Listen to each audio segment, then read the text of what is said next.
লুঙ্গি গেঞ্জি আর জামা দেখি ভাই।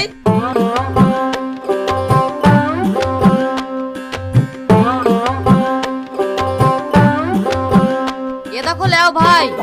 আমার এই তিনটি জিনিসে কয় টাকা এলো ভাই? 800 টাকা।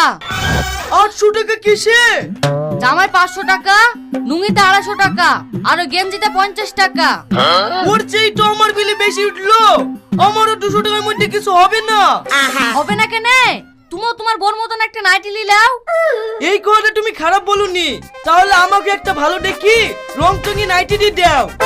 ওগো, তুমি নাইটি পরবা? করতে হবে না, সবকিছু হিসাব করে চলতে হবে। 800 টাকার জিনিস 200 টাকায় হয়ে যাচ্ছে। ঠিক আছে, তোমার যেমন তাই করো। দুটো নাইটির টাকা দিয়ে তাড়াতাড়ি বাড়ি চলো। ঠিক আছে।